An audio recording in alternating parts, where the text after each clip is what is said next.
How's it going? Welcome back to the channel. In this video, I'm going to be showing you how to transition a bedroom of carpet to a tile bathroom. Okay, so it's going to be a carpet to tile transition. First off, I want to point out the gully on the tack strip. What that is the space between the tack strip and the tile itself, okay? So you can see here, we got about 3/8 of an inch right there. You definitely don't want any more than that, okay? Typically, I myself would probably go a little bit closer, but since the tack strip is existing on this job, we're gonna leave it right there. If it was any further, I would not run with it. I would definitely pull it up and scoop my tack strip a little closer. But you can see what we've got right there, about 3/8 of an inch. We're actually power stretching to it. You have to get it stretched to it, okay? So let's get our stretch right there. And what I'm gonna do is just stick my thumbs right there on the tack strip and release on the stretcher. And that's gonna get a nice bite on that tack strip right there. And it's not gonna come loose for nothing. If you get the better the stretch, if you are a DIY and you're using a knee kicker or something like that to get your stretch up onto the tack strip, you're going to want to get a good stretch. The better the stretch, the harder and better that's going to stay on there, okay? What happens is these tacks in the tack strip are pointed toward the tile like this, okay? So when your carpet gets stretched, it pushes up over the tack. When you let off of the stretch, it sinks down and the nails actually go through the backing, and that's what grabs a hold of it. So if they're angled in a direction like that, it's going to be super hard for your tack strip to come off at an angle if it's got a good stretch, because it's got all that pressure pushing back. So in order for that carpet to come off of the tack strip, it would have to be pushed forward again and then lifted up off of there. So if you don't have a stretch, it's just going to simply set down on those tacks. There's going to be no tension this direction to actually make those tacks grip a hold of the carpet, okay? That's why the better the stretch, the better it's going to stay in place long term, okay? We have it stretched on there now. I'm going to go ahead and trim all of my area down right here and get it completely ready to tuck. If you'll get in close here, you'll be able to see the cuts that I'm actually making here. So I'm going on each side of my little door piece here. I'm going to cut everything down individually. You don't want to just make one cut for all of this. It's just going to bunch up and look all ugly whenever you tuck it in there, okay? Same thing over here. I'm going to make 3 separate cuts for each one of these pieces here, okay? Or 1 cut per piece, rather. Cut them all separately. Okay. For the sake of the video, I'm not going to use my trimmer here. I want to show if you, again, are DIY, you're probably not going to have a carpet trimmer and such. So simply take your carpet knife or your razor knife, utility knife, or whatever, and put you in a traditional 32-inch doorway, about 2 cuts, and that's going to give you 3 separate pieces, okay? So I'm going to just fold back, and I'm going to cut, come in real close right here. I'm going to cut, fold back and push down so I can see exactly where to cut.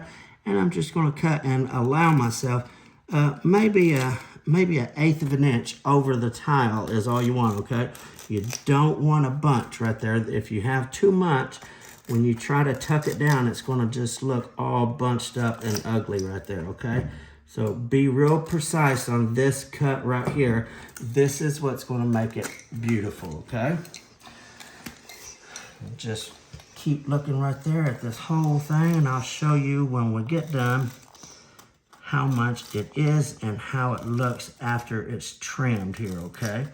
So even if you pull back on it like that, you still don't have much of an idea where to cut it. That's why I say pull down, pull back, and then push down on it right there. It gives you an exact place where you need to cut, okay, to have that 1/8 inch that you want. It definitely helps also to keep yourself a sharp blade, especially working on little things like this. If you have a dual blade, it's just gonna shred your carpet and you're gonna have a whole bunch of strings and all that stuff just all everywhere, making it look all ugly too. So a nice sharp blade will be beautiful, okay?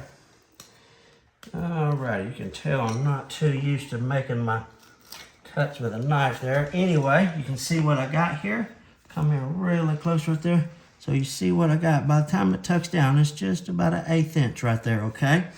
Now, long-lasting terms, long-lasting tip right here. This is very important, okay?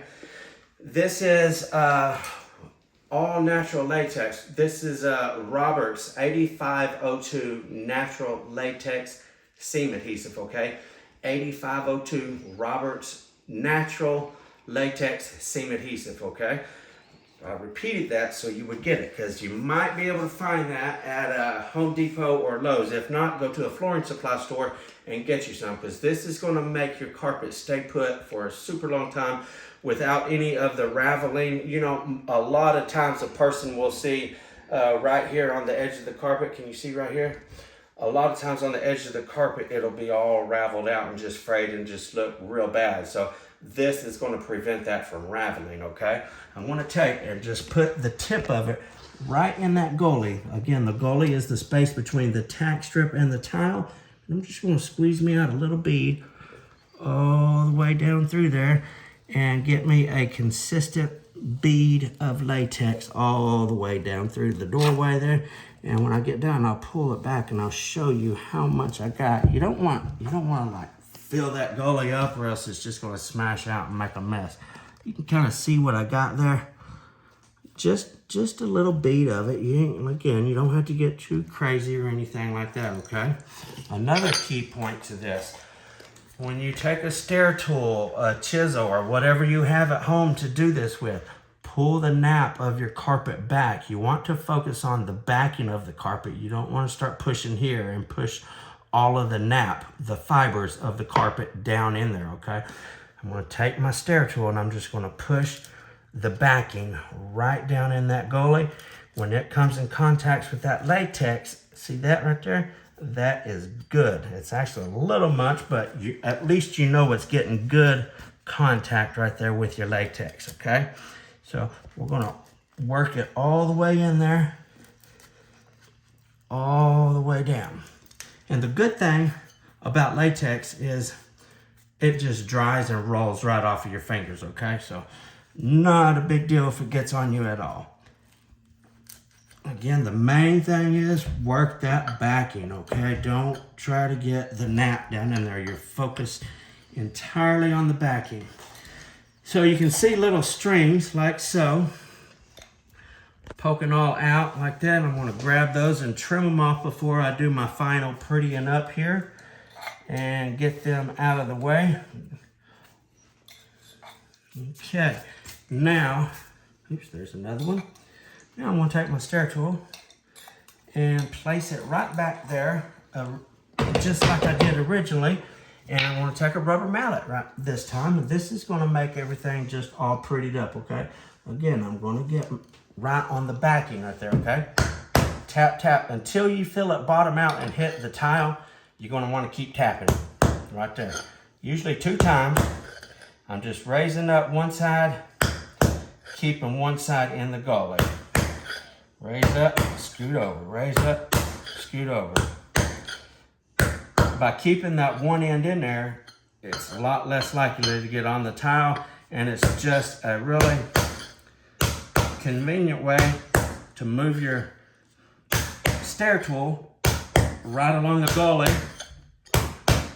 without having to sit and precisely place it each time.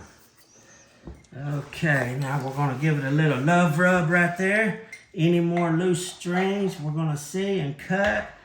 Let's see here. We might do that one more time depending on how it looks after a little love rub. I think I will. I don't have to be so precise with it this time, but I do want to do one more just to pretty it up some more. So just a little quick run right across there just to make it look a little prettier. Okay, now with that, we're going to do a little rub to fluff everything back up like it should be. And ta-ta, we have a carpet to tile transition.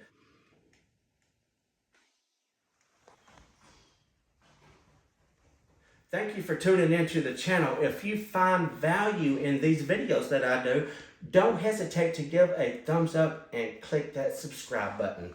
Thank you guys. Until next time, FBSB's out.